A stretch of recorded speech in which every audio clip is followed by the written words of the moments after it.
하나님 말씀입니다. 요한복음 14장 1절에서 11절을 봉독해 주시기 바랍니다. 너희는 마음에 근심하지 말라. 하나님을 믿으니 또 나를 믿으라. 내 아버지 집에 거할 곳이 많도다. 그렇지 않으면 너희에게 일렀으리라. 내가 너희를 위하여 거처를 예배하러 가노니 가서 너희를 위하여 거처를 예배하면 내가 다시 와서 너희를 내게로 영접하여 나 있는 곳에 너희도 있게 하리라. 내가 어디로 가는지 그 길을 너희가 아느니라.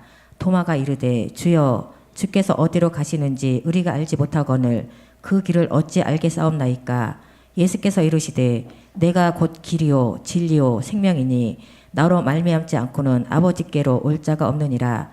너희가 나를 알았더라면 내 아버지도 알았으리로다. 이제부터는 너희가 그를 알았고 또 보았느니라. 빌립이 이르되 주여 아버지를 우리에게 보여주옵소서. 그리하면 족하겠나이다.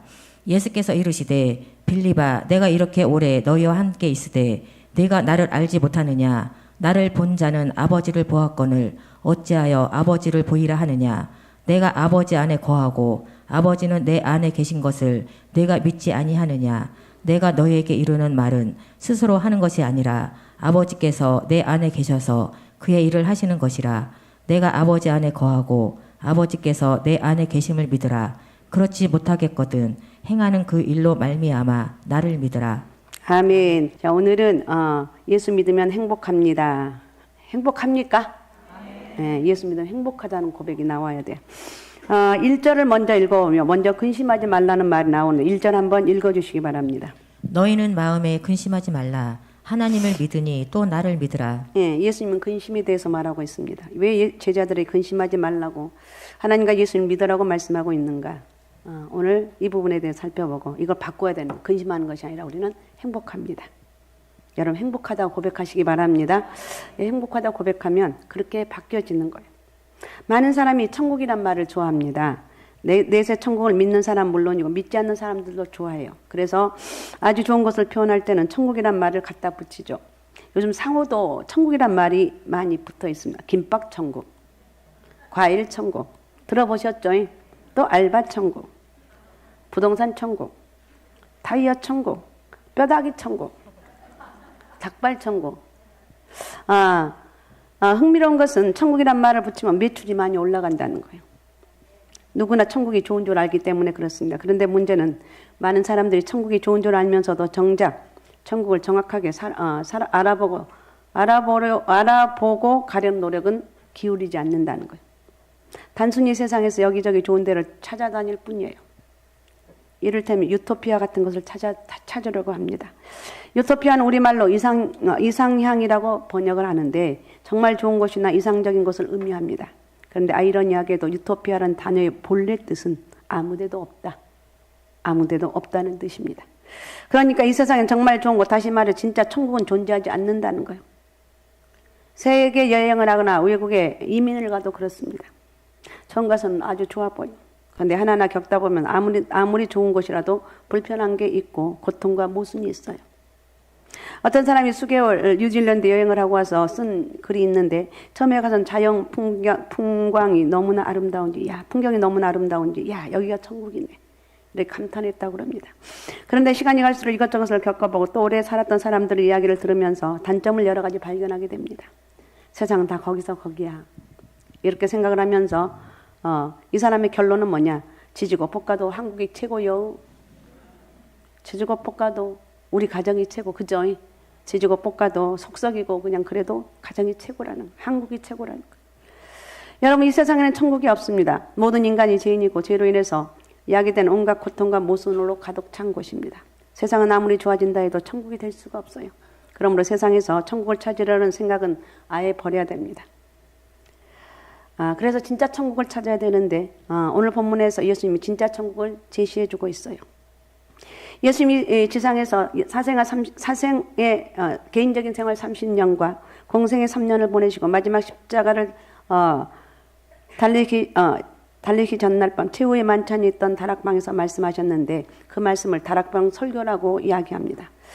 오늘 그 본문이 첫 부분인데 이미 예수님이 떠나실 것을 말씀하셨기에 제자들은 침울한 분위기 가운데 있었습니다. 그때 무슨 말씀을 꺼냈습니까? 천국 이야기를 꺼냅니다. 천국은 실제 하는가? 천국은 과연 어떤 것인가? 천국에 어떻게 들어갈 수 있는가? 천국에 들어가기 전에 세상은 어떻게 살아야 될 것인가? 이런 내용이라는 거예요. 아무쪼록 오늘 말씀을 통해서 천국에 대한 이해가 있고 천국을 확신하고 천국을 소망하며 살아가는 저와 여러분이 되어야 될 줄로 믿습니다. 그럼 첫 번째, 천국은 실제하는가? 우리는 물론 천국의 실제를 믿습니다. 그런데 적지 않은 사람들이 천국에 있다면 좋을 거라고 생각을 하면서도 천국의 실제에 관해 확신하지 못합니다. 막연하게 천국이 있으면 좋겠거니 생각합니다. 그런데 본문을 보니까 예수님이 천국의 실제를 분명히 증거해 주고 있어요. 2절 한번 읽어주시면 2절. 내 아버지 집에 거할 곳이 많도다. 그렇지 않으면 너희에게 일렀으리라. 내가 너희를 위하여 거처를 예배하러 가노니. 네, 여기서 2절에 내 아버지 집이란 표현이 나옵니다. 이게 바로 천국이에요. 예전에는 천당이란 말도 자주 사용했습니다. 어떤 사람은 천국이 실제한 장소가 아니고 하나의 신화이거나 혹은 영적인 상태에 불과하다고 말합니다. 하지만 성경이 분명히 증거하고 있어요. 성경은 실제하는 장소고 본문의 짧은 단락에서도 천국이 장소라는 사실을 밝혀주는 표현들이 많이 나옵니다. 집에서 2절에 보면 집이란 말이 나왔고 거할 곳이란 말도 그렇고 2절 3절 거처라는 말이 있고 나 있는 곳 등 모든 표현이 장소를 가리킵니다. 그리고 사용된 동사들도 보면 모두 장소를 전제로 사용된 것이에요. 2절에 가노니, 3절에 가서, 와서, 있게, 가는 집 이런 거예요. 천국을 설명한 다른 성구들을 살펴보다 이런 사실을 확인할 수가 있습니다. 그러므로 우리가 정확한 위치는 알 수 없지만 천국의 실제를 알 수 있다는 거예요. 그리고 더 나아가 천국과 정반대인 지옥의 실제도 알 수가 있어요. 그 대표적인 성구가 누가복음 16장의 부자와 거지 나사로 이야기입니다. 그런데 성도들 가운데 천국과 지옥에 관해 무관심한 사람이 적지 않아요. 통계 자료를 보면 제일 인기가 없는 설교 주제가 천국과 지옥이라고 합니다. 죽음에 대한 언급해야 되니까 그런지 모르지만 그러나 인기가 있거나 없거나 성경이 아주 빈번하게 강조하는 주제가 바로 천국과 지옥이라는 사실. 그래서 우리는 굉장히 천국과 지옥, 오늘 다시 한번 천국도 있고 지옥도 있다. 나는 천국 갈 수밖에 없는 존재다. 이런 믿음 가지면서 지금 힘들고 어려운 상황이 있을 수 있지만 나는 고로 천국 갈 수 있기 때문에 나는 행복한 사람이다. 그래서 예수 믿으면 나는 행복하다. 여러분 믿습니까?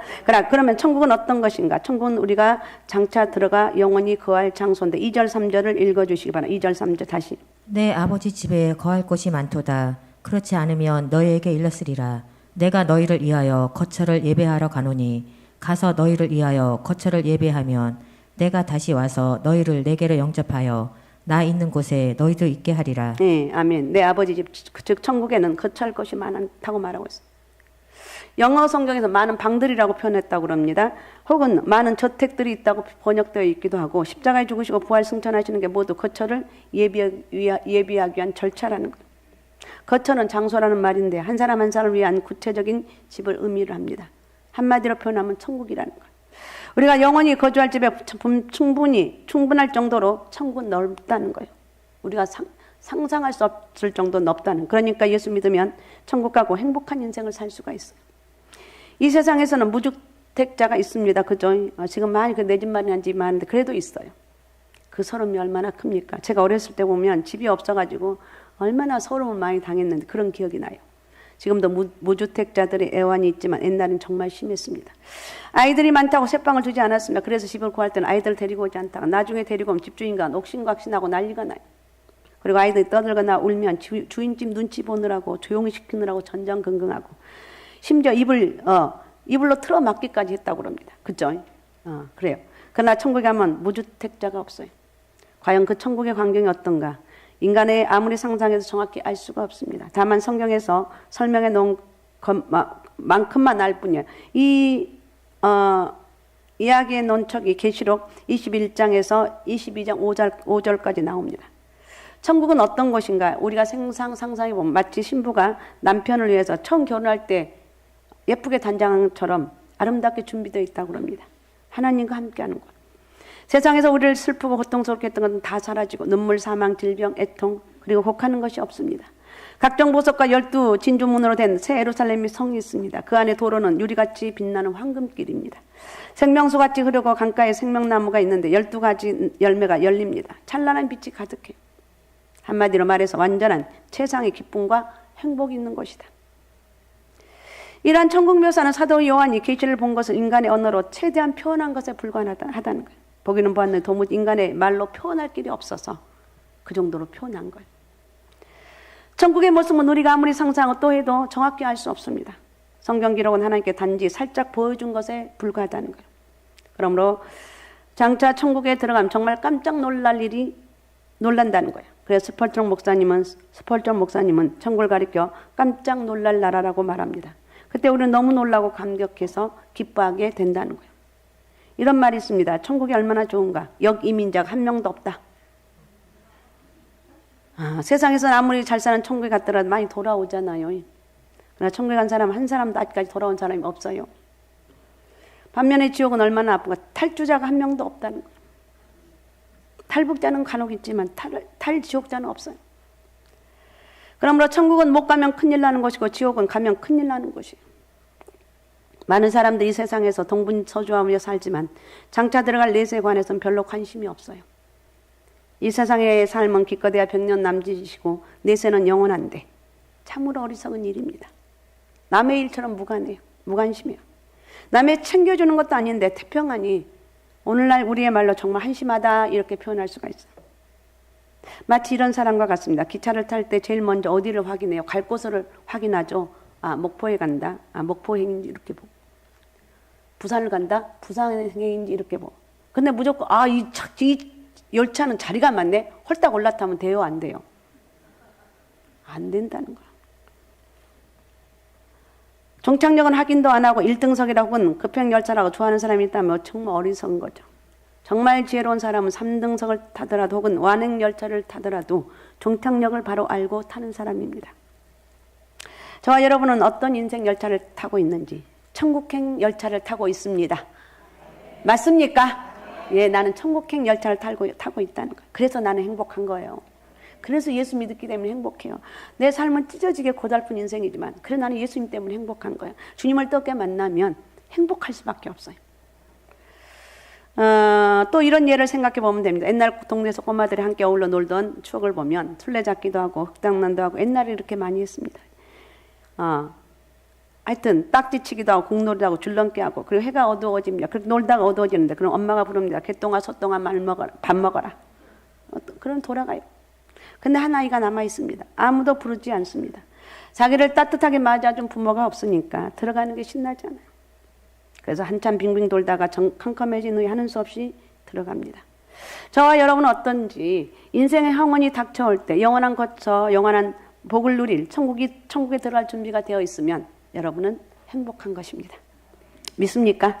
나는 행복한 사람이라는 거. 예수 믿으면 행복할 수밖에 없어요. 그러면 천국에 들어가는 법은 어떤 것인가? 우리 잘 알지만 다시 정리합니다. 천국을 들어가는 법은 예수 그리스도를 믿음으로. 6절 한번 읽어주시 바랍니다. 6절. 예수께서 이르시되 내가 곧 길이요 진리요 생명이니 나로 말미암지 않고는 아버지께로 올 자가 없느니라. 네, 예수님은 길을 안내해 주신다고 하지 않고 이렇게 내가 길이다. 여기 놓치지 말아야 될 중요한 사실이 있어요. 길, 진리, 생명. 이거 놓치면 안 된다. 예수님은 여러 길 중에 유일한 길이 아니라 여러 길이 아니라 유일한 길이라는 거예요. 살아 움직이는 길. 이 말씀이 얼마나 놀랍냐는 거예요. 인생의 길이 정해져 있지 않은데 몇 가지 길을 알려줘봤자 별로 도움이 안 됩니다. 결국 방하다 지옥에 떨어질 수밖에 없어. 예수님은 살아있는 길이니까 그냥 꼭 붙어서 열심히 따라가면 되는 거예요. 가이드처럼 인도해 주실 거예요. 그리고 보디가드로 잘 보호해 주실 것이고. 그래서 그러면 안심이 된다는 거예요. 요즘 종교다원주의 사상이 만연되어 있습니다. 세계에 많은 종교가 있는데 그것으로 모든 종교의 진리가 있고 천국에 갈 수 있다고 주장을 합니다. 그러면서 이렇게까지 비유하는 경우를 들어보셨죠? 산 정상에 올라가는 여러 개 있는데 그중에 아무 길로 가도 된다. 올라가면 된다. 그건 등산 이야기죠. 성경은 그렇게 말하지 않아요. 사도행전 4장 12절을 읽어주시기 바랍니다. 다른 이로서는 구원을 받을 수 없나니 천하 사람 중에 구원을 받을 만한 다른 이름을 우리에게 주신 일이 없음이라 하였더라. 아멘. 그래서 천국에 들어가려면 그리고 천국에 입주하려면 어떻게 되는가? 오직 예수 그리스도를 믿음으로 가는 거예요. 요한복음 1장 12절도 읽어주시기 바랍니다. 영접하는 자 곧 그 이름을 믿는 자들에게는 하나님의 자녀가 되는 권세를 주셨으니. 아멘. 예수 그리스도를 믿어야 천국 간다는 거예요. 예수를 만나면 하나님을 만난다는 거예요. 제자 도마가 하나님 아버지를 보여달라고 예수님께 요구합니다. 하나님을 육안으로 볼 수 없으니까 하나님 아들 예수 그리스도가 인간으로 오셔서 눈앞에 있는데 말입니다. 그의 말씀과 행하시는 이적으로 하나님 나타내 주시는데 그걸 모르고 자꾸 보여달라고 이렇게 요청을 합니다. 모든 사람은 언젠간 죽게 되는데 그 임종의 모습이 가지가지죠. 그런데 잘 보면 두 부류예요. 가기 싫어서 발부둥 치는 사람이 있고 평안히 가고 가는 사람이 있어요. 왜 그럴까 생각해 보시기 바랍니다. 물론 중환병에 들어 괴로울 수도 있어요. 하지만 그것과 다른 모습이 분명하게 나타납니다. 그 영혼이 천국에 들어간 사람 아주 평안히 임종을 맞아요. 죽고 나면 지체가 부들부들하다고 그러죠. 믿음의 사람들은. 어떤 사람들은 막 멍이 막 올라오고 이런 말 들어보셨어요? 아침부터 무슨 시체 얘기하니 그렇다는 거예요. 막 여기저기서. 그러니까 평안하게 임종을 맞는 사람들은 자기를 위해서 준비된 영원한 거처에 가니까 천국 가니까 너무 평안한 거예요. 그래서 병안으로 고생하신 분도 마지막 순간은 주무시는 것처럼 환한 모습으로 변화되는 것을 자주 경험을 합니다. 천국이 어디 있는지 모르지만 분명히 실제하고 좋은 곳이라는 것. 천국이라 부를 수 있는 거처가 준비되어 있습니다. 바로 예수 그리스도를 나의 하나님, 나의 구주로 믿는 사람들. 예수님은 나의 하나님, 나의 구주이십니다. 나의 구주, 나의 영혼을 천국을 인도하실 그 하나님이라는 것. 이런 고백을 오늘 한번 해보시기 바랍니다. 오늘 하루 종일 나의 하나님, 나의 구주, 나를 천국으로 인도하실 하나님. 예수님이 하나님의 아들이심을 여러분 우리는 믿습니다. 할렐루야. 네, 우리는 믿어요. 그래서 우리는 천국 갈 수 있다는 것. 그래서 비록 고난이 많은 세상이지만 이 소망 가지고 살아갈 때 우리는 승리하는 행복한 인생을 살 수가 있습니다. 자, 그러면 마지막으로 천국에 들어가기 전 세상에 살 일은 뭐냐? 사명을 감당해야 되겠죠. 한 가지 중요한 사실을 마지막 짚고 넘어가는데 그렇게 좋은 천국인데 왜 우리는 아직 이 세상에 머물고 있습니까? 하나님 우리를 사랑하신다. 왜 이 세상에 남겨주시는 거예요? 그것은 우리에게 맡겨진 사명이 있기 때문에 그렇습니다. 쉬운 말로 하면 하나님이 내준 숙제가 있기 때문이에요. 이 사명은 크게 두 가지로 요약할 수 있는 사랑의 실천과 복음 전파예요. 우리가 아직 세상에 남아있는 영혼 하나님의 사랑을 실천하고 하나님 맡겨주신 복음 전파의 사명이 있기 때문에 그렇습니다.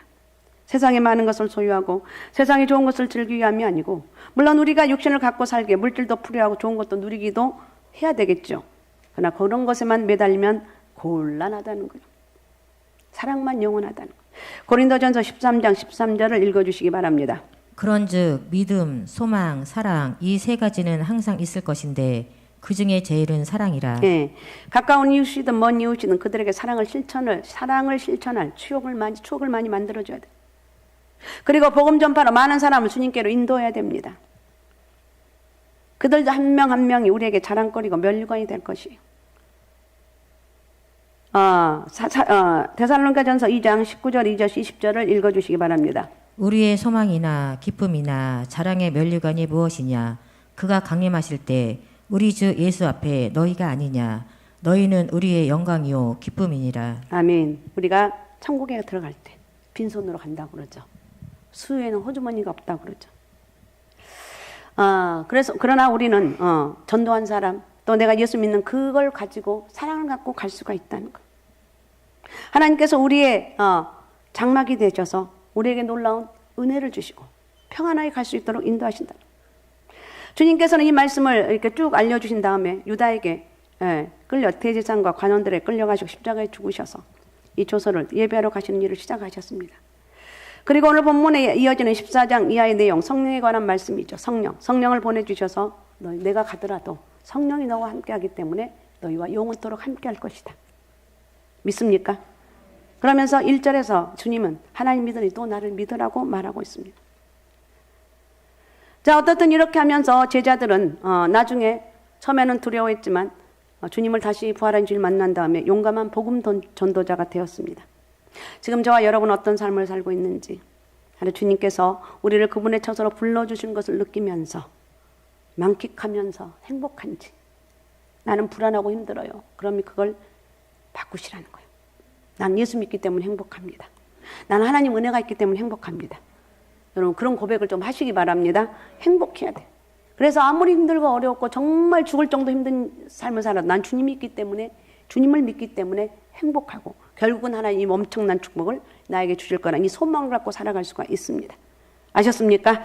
그래서 결론적으로 주께서 열어주신 아버지께로 참된 안식을 누리시면서 세상을 살아가는 저와 여러분이 되시기를 바랍니다.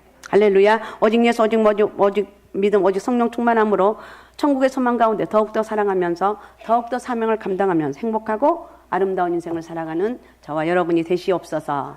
할렐루야. 그런 축복의 은혜가 있으시기 바랍니다. 오늘 이 말씀 생각하면서 우리 같이 기도하겠습니다. 하나님, 정말 내 인생이 예수 믿으면 행복하다고 그랬는데 내가 지금까지 힘들고 고통스러운데 이제 바뀌겠습니다. 내가 힘들고 어려운 상황이 있습니다. 그러나 그 안에서 예수 그리스도를 안에 있게 되면 행복한 삶을 이길 수 있는 힘을 주신다는 거예요. 하나님, 그 은혜로 내가 행복하게 살아갈 수 있는, 예수 그리스도 안에 있기 때문에 행복하게 살아갈 수 있는 영적 은혜를 허락하여 주옵소서. 자, 우리 시간 주여 3번 부르고 우리 같이 통성으로 같이 기도하겠습니다. 주여, 주여, 주여.